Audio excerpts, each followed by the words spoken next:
Hello everyone, and welcome to my channel, Square Wave 2. 2 years of pandemic have sure cut into my activities. I am a swap meet junkie, or rather I used to be a swap meet junkie before pandemic days.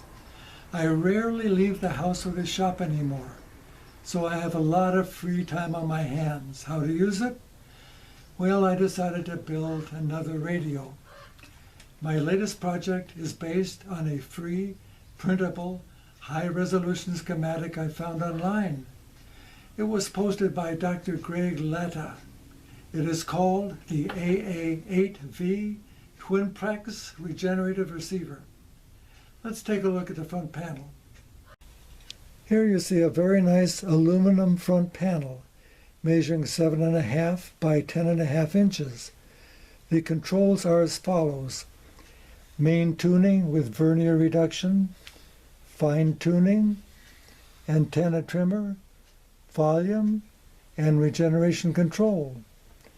Here you see my version of a speaker grill. There are 4 holes, 4 1-inch holes, punched with a Greenlee chassis punch. Turning the receiver around, you see that I've used my favorite method of construction, breadboard technique. Here's my coil. Here's my single tube, a 6SN7 dual triode. Here's an output transformer I have substituted for the earphones shown in the diagram. Down here is where I connect my antenna, my ground, and my 2 voltage sources, 6 volts and 90 volts.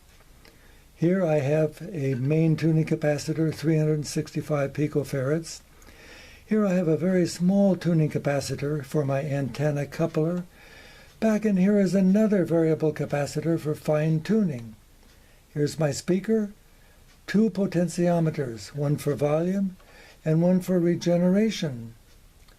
Now, mounting a tube on a breadboard is not very easy, so I've used an 8-pin relay socket, very handy for mounting an 8-pin tube.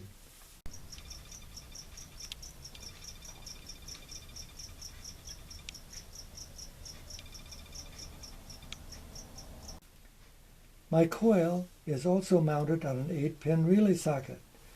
Dr. Latta has provided us with a very neat way to make a coil form. It's just a 3/4 inch PVC coupling joined to an 8-pin octal tube base, available from tubesandmore.com.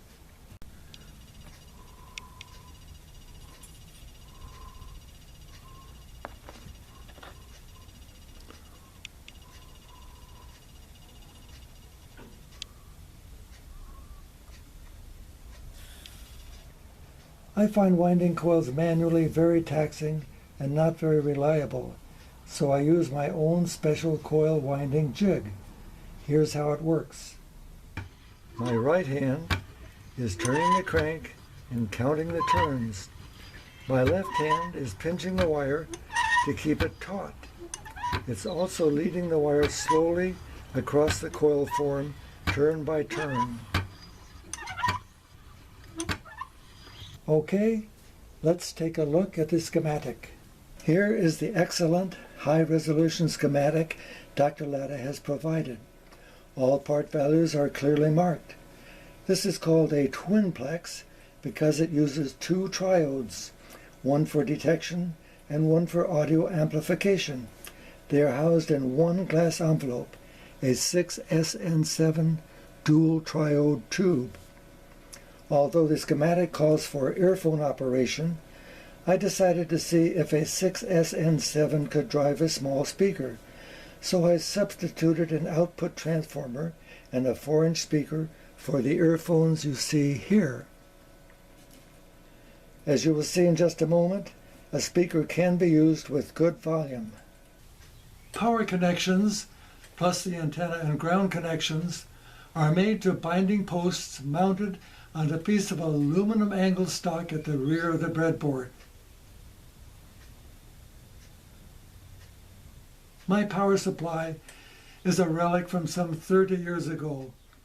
It was sold by Antique Electronics and called a regulated battery substitution power supply.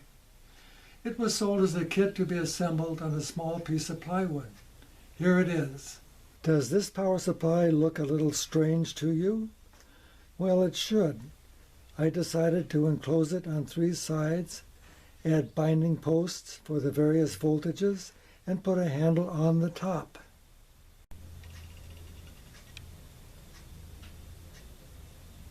That's all for today, everyone. I'll sign off and let the Twinplex speak for itself. Thank you all for watching, and thank you, Dr. Letta, for this great project.